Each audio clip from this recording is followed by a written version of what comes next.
Hello दोस्तों, मेरा नाम है चेतन और आप सभी का स्वागत है हमारे चैनल में। और आज हम द बेटर सोर्ड के एपिसोड 33 को नरेट करेंगे। तो चलिए जल्दी से नरेशन को शुरू करके इसकी पूरी कहानी जानते हैं। एपिसोड की स्टार्टिंग होती है शिप से, जहां पर सभी सेंट्रल हेवनली एलायंस की ओर जा रहे थे। तभी जीमून की मुलाकात होती है माउंट हुआ सेट के एल्डर चिल्सन से, जो कि बचपन से ही जीमून के राइवल रहे हैं और दोनों की आपस में बिल्कुल भी नहीं बनती। और फिर चिल्सन जीमून का मजाक भी उड़ाते हैं क्योंकि उनका डिसिपल र्यूसान एक फटीचर जैसा लग रहा है। ये बातें सुनने के बाद र्यूसान को काफी ज्यादा गुस्सा आता है, पर वो खुद के गुस्से के ऊपर काबू करता है। पर फिर उसे बुरा लगने लगता है। उसे लगने लगता है कि वो आगे जाकर कुछ भी कर नहीं पाएगा और बस उसी की वजह से ही जीमून का नाम खराब होता रहेगा। पर जीमून आकर उसे हौसला देते हैं और बताते हैं कि उसके अंदर काफी पोटेंशियल है और वो आगे जाकर सबको ही बीट करेगा। खैर उस दिन रात को जिनमू शिप पे बैठे बैठे सोच रहा था चियोनवो को मारने के बाद स्नोफ्लावर और भी ज्यादा अनसेटल हो चुकी है और इसलिए अभी जिनमू को शक हो रहा है कि डीमनिक आर्ट्स का इस्तेमाल चियोनवो ने नहीं बल्कि उसके बेटे उनक्यूंग ने किया था। तभी उसकी नजर चिल्सन के एक डिसिपल के ऊपर पड़ती है जो कि एक स्ट्रॉन्ग शराब पी रहा था। पर जिनमू इसके ऊपर ज्यादा ध्यान नहीं देता और सोने चला जाता है। पर अगले दिन सुबह सभी को मिलता है कि उसकी हत्या हो चुकी है, जिससे कि चिल्सन बहुत ही ज्यादा गुस्सा हो चुके थे। पर जिनवोल और जिनमू जल्दी पता लगा लेते हैं कि आखिर इसकी हत्या किसने करी है, और वो है चिल्सन का एको डिसिपल म्योंगवोन। और म्योंगवोन पकड़े जाने पर भागने की कोशिश करता है, पर जैसे ही जिनमू उसे पकड़ लेता है म्योंगवोन खुद ही के मेरिडियंस को डिस्ट्रॉय करके सुइसाइड कर लेता है। और इस सबसे चिल्सन को इतना ज्यादा गुस्सा आ गया था कि वो सब कुछ डिस्ट्रॉय करने पर आ चुके थे, जिससे कि चियोनवो को उन्हें फोर्सफुली बेहोश करके इस सबको रोकना पड़ता है। खैर चिल्सन को फिर होश आने के बाद उन्हें जीमून से पता चलता है कि म्योंगवोन के बॉडी में एक ट्विन हेडेड डीमन की टैटू मिली है, जो कि वो किसी तरह के पाउडर का इस्तेमाल करके छुपा रहा था। पर म्योंगवोन 10 साल की उम्र में सेक्ट में आया था, मतलब वो इस सबसे बहुत पहले से ही जुड़ा हुआ है, क्योंकि वो सेक्ट में आने के बाद आज जाकर वो पहली बार बाहर निकला है। पर अभी के लिए चिल्सन जीमून को ये सारी बातें सीक्रेट ही रखने को कहते हैं। पर जिनवोल और जिनमू समझ चुके थे कि म्योंगवोन को किसी ने माउंट सेक्ट में भेजा था किसी रीजन से, तो ऐसा हो सकता है कि दूसरे सेक्ट में भी ऐसे लोग घुस चुके हो। खैर उसके बाद चिल्सन आकर जिनमू को थैंक्स कहते हैं पहले उन्हें रोकने के लिए। और चिल्सन जिनमू के पावर को देखकर समझ चुके हैं कि आगे जाकर वही दुनिया को लीड करेगा। तभी सीन फोकस करता है उनक्यूंग के ऊपर, जो कि एक अननोन ग्रुप के पास आया हुआ था, जिनके पास बहुत से ऐसे बच्चे जिनके चेस्ट पर वही ट्विन हेडेड डीमन के टैटू है।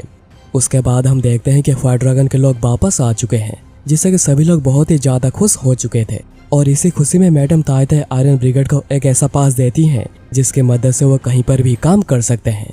पर योंग सबका पूरा क्रेडिट खुद नहीं लेता और जिनमू को भी देता है और कहता है कि जिनमू की वजह से ही उन सबकी जान बच पाई है।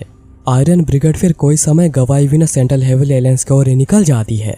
तभी सीन कट होता है कुनलुन सेट के लोगों के ऊपर, जिन्हें की फर्स्ट एंड मॉन्स्टर्स की डेड बॉडी मिली थी, पर यहाँ पर एक मिसिंग है। और कुनलुन सेट इसलिए उन्हें ढूंढ रही है क्योंकि उन्होंने सेट के बहुत से लोगों को मारा है, बहुत ही लूटपाट मचाई है।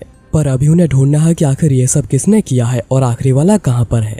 उसके बाद हम हायरिंग के फादर और वेस्टगेट फैमिली के हेड जोंगचोन को दिखाया जाता है, जिन्हें ये विरासत अपने फादर से मिली है, जो कि नॉर्दर्न हेवनली सेट को डिस्ट्रॉय करने के बाद सिक्लूजन ट्रेनिंग में जा चुके हैं।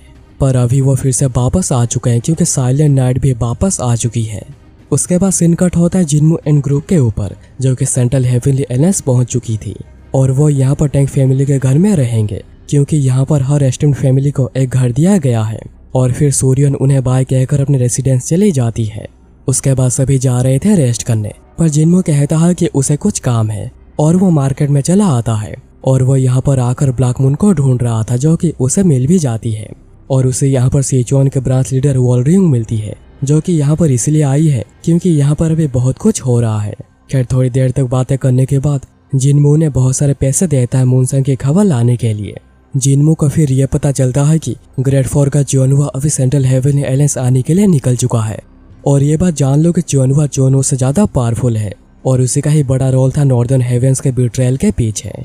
वहां से आने के बाद जिनमू नदी की ओर देखते हुए कुछ सोच रहा था, तभी उससे एक ओल्ड लेडी बात करने आती है, जो कि ब्लैक मून की जगह पर भी थी। और ये लेडी एक मार्शल मास्टर है, क्योंकि जिनमू उनके प्रेजेंस को सेंस नहीं कर पाया था। पर फिर लेडी ऐसे बातें करने लगती है जैसे कि उनका इस दुनिया से मन ही उठ चुका है। खैर उनके जाने के बाद वहाँ पर मोनो और उसका लोग आ जाते हैं और इस बार उसके साथ सदर्न क्लान का स्वॉर्ड ऑफ द साउथ भी है और वो सभी यहाँ पर आए हैं किसी मीटिंग के लिए। पर जिनमू ने यहाँ पर देखने के बाद जाने लगता है क्योंकि वो यहाँ पर ऐसा कुछ भी करना नहीं चाह रहा था जो कि यहाँ पर दूसरों का अटेंशन खींचे। पर ह्यून उसे सूर्योन के बारे में पूछ कर परेशान करने लगता है, जिसके साथ साउथ स्वॉर्ड भी जुड़ जाता है। पर जिनमू बड़े शांति से इग्नोर करके जा रहा था, जिस वजह से दोनों को गुस्सा आ जाता है और वो दोनों हमला कर देते हैं। और यहाँ पर मूनहो को एक मौका दिखता है कि वो यहाँ पर जिनमू को मार सकते हैं, तो इसलिए वो भी उनके साथ ही जुड़ जाता है। पर जिनमू एक ही झटके में उन सभी को ही डाउन कर देता है और मूनहो को तो मारने से पहले उसने पैंट में ही सुसु कर दिया था। खैर जिनमू ने यहाँ पर इसलिए नहीं मारता क्योंकि टेरिटरी सेंट्रल हेवनली एलायंस की है, इसलिए जिनमू उन्हें वार्निंग देकर चला जाता है। उसके बाद अगले दिन जिनमू ये सारी बातें जिनवोल को बताता है और इसलिए जिनवोल एक प्लान बनाता है ताकि वो लोग फिर से कुछ भी कर ना पाए। तभी सीन कट होता है चिलसंग के ऊपर, जो कि सेंट्रल हेवनली एलायंस के मिनिस्टर डाइस्यूंग से मिलने आए थे।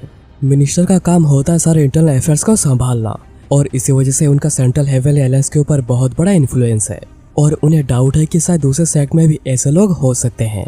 और चिलसंग यहाँ पर आए हैं डाइस्यूंग से मदद मांगने ताकि वो जल्दी से ट्विन हेडेड डीमंस को पकड़ पाए। पर डाइस्यूंग को पहले इसके लिए नाइन स्काई से बात करनी पड़ेगी। खैर यहाँ पर जिनवोल अपने पुराने दोस्त डाइस्यूंग के पास आया हुआ था, जो कि इस बड़े से लाइब्रेरी का मास्टर है और वो दोनों बचपन में यहाँ पर आकर एक साथ ही पढ़ाई करते थे। और यहाँ पर 10,000 से भी ज़्यादा किताबें हैं, जिसमें पूरे 200 साल का इतिहास है। और जिनवोल को यहाँ पर हुबई प्रोविंस मतलब इस जगह की strategic maps, central heavenly alliance के ब्लूप्रिंट्स और नॉर्दर्न हेवनली सेट के रिगार्डिंग इंफॉर्मेशन चाहिए। तभी सीन कट होता है रेत किलर सेट के ऊपर, जो कि एक हाईली रेटेड असिसिन का ग्रुप है और मूनहो यहाँ पर आकर उन्हें जिनमू को मारने का कॉन्ट्रैक्ट देता है। तभी सीन कट होता है यूना और मर्चेंट ग्रुप के ऊपर, जो कि एक अच्छी सेल होने के बाद पार्टी कर रहे थे, जिसमें उन लोगों ने यूना को भी शामिल किया है। तभी वहाँ पर फोस्ट एंड मोस्टस का बचा हुआ ब्रदर आ जाता है और वो यहाँ पर आया है यूना को मारने। पर तभी कुनलुन सेक्ट भी वहाँ पर पहुँच जाती है, जो देखकर वो जल्दी से यूना को मारने की कोशिश करता है। पर वह मर्चेंट जो कि यूना को पसंद करता है, उसे बचाने के लिए उसके सामने आ जाता है और उसकी इस वजह से डेथ हो जाती है। और ऐसा ही कुछ जिनमू ने भी किया था, जो कि यूना को थोड़ा थोड़ा याद आ रहा था, पर उसे कुछ भी ठीक से याद नहीं आता। पर उस मर्चेंट के डेथ की वजह से यूना इतनी ज़्यादा गुस्सा हो जाती है कि which of the white night के फॉर्म में आकर उसे मार देती है।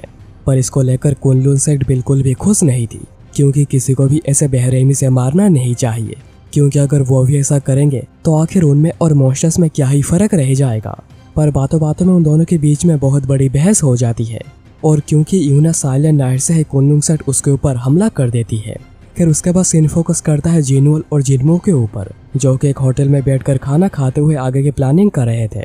तभी उनके ऊपर रेड किलर सेक्ट आकर हमला कर देती है। जिनमू जल्दी से अपना क्लोक जिनवोल को दे देता है, क्योंकि ये काफी ड्यूरेबल है, जिस वजह से जिनवोल कुछ हद तक बचा रहेगा। पर दोनों सेंस करके समझ पा रहे थे कि यहाँ पर अंदर 40 के आसपास लोग आ चुके हैं और इतने ही लोग बाहर भी खड़े हुए हैं, तो वो यहाँ से निकल के भी जा नहीं सकते। और अंदर क्योंकि जिनमू जिनवोल को प्रोटेक्ट कर रहा है और ये जगह बहुत ही छोटी है, वो अपने पूरे पावर का इस्तेमाल नहीं कर पा रहा। जिनमू उन्हें प्रीटी इजीली मार तो पा रहा है, पर वो जिनमू को आउटनंबर कर देते हैं, जिस वजह से जिनमू उनके बीच में आकर फंस जाता है। पर तभी वहाँ पर मुसेंग अपनी टीम को लेकर पहुँच जाता है। जिनमू और मुसेंग फिर से एक दूसरे को देखकर बहुत ही खुश होते हैं, पर अभी यहाँ पर बातें करने का समय नहीं है।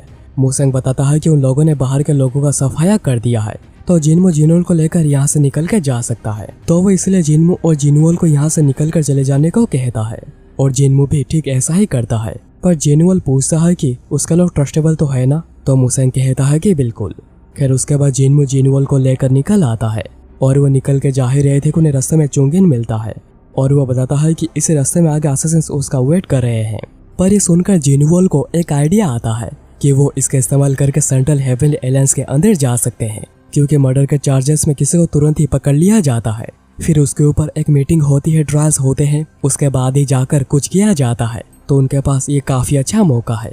इसलिए जिनवोल चुंगिन के साथ ही यहाँ से निकल जाता है और जिनमू यहाँ पर आगे की ओर ही बढ़ता रहता है। और जैसे ही उसका सामना रेड किलर सेक्ट के साथ होता है, वो उन्हें तुरंत ही मार देता है और उसे पता भी चल जाता है कि इन लोगों को मूनहो ने भेजा है। खैर उन्हें मारने के बाद वो वहीं पर बैठकर इंतजार करता रहता है, जब ही वहाँ पर सेंट्रल हेवनली एलायंस आकर पहुँच जाती है और जिनमू खुशी खुशी खुद को उनके हवाले कर देता है। वो लोग जिनमू के स्वॉर्ड को लेने की कोशिश करते हैं, पर पकड़ते ही उनका सर चकराने लगता है, इसलिए वो स्वॉर्ड को जिनमू के पास ही रहने देते हैं और फिर वो जिनमू को पकड़ के ले जाते हैं।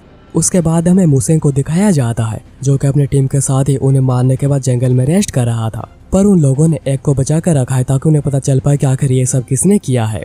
खैर मुसेंग फिर वहाँ पर बैठकर थोड़ा रेस्ट करने लगता है और फिर हमें पता चलता है कि मुसेंग से पूछताछ करने के बाद उसे पहले स्लेव की तरह ही रखा गया था। तब उसकी मुलाकात आज के उसके टीम के मेंबर्स के साथ हुई थी जिनको कि चोरी के जुर्म में पकड़ के बंद कर दिया गया था और उन्हें बिना खाना पानी के मौत की सजा दी गई थी।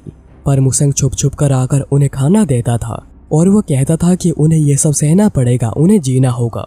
एक्चुअली वो ये सब खुद को ही कहना चाह रहा था जो कि उसने उनको बताई, क्योंकि उसे भी तभी सरवाइव करनी थी ताकि वो जिन्मू की आगे जाकर मदद कर पाए।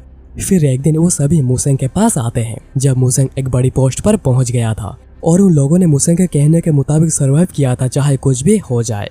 और फिर उन्हें मौका मिलते ही वो वहाँ से भाग आए और वो सब अभी मुसेंग के पास इसलिए आए हैं ताकि मुसेंग उन्हें मार्शल आर्ट्स की ट्रेनिंग दे पाए और वो मुसेंग के सबऑर्डिनेट के तौर पे काम कर पाए। और उन लोगों ने बाद में यही किया और वो साथ में मिलकर इतना अच्छा काम करने लगे कि उन्हें अपने खुद की एक यूनिट स्पेशल इन्वेस्टिगेशन यूनिट दे दी गई। और ये एपिसोड यहाँ पर ही खत्म हो जाती है। तो दोस्तों इस वीडियो के लिए बस इतना ही। अगर तुम्हें ये एपिसोड और मेरी नरेशन पसंद आई हो तो वीडियो को लाइक करना मत भूलना और हो सके तो चैनल को सब्सक्राइब करके तुम हमें सपोर्ट भी कर सकते हो। तो चलो मिलते हैं एक और एक्साइटिंग वीडियो में।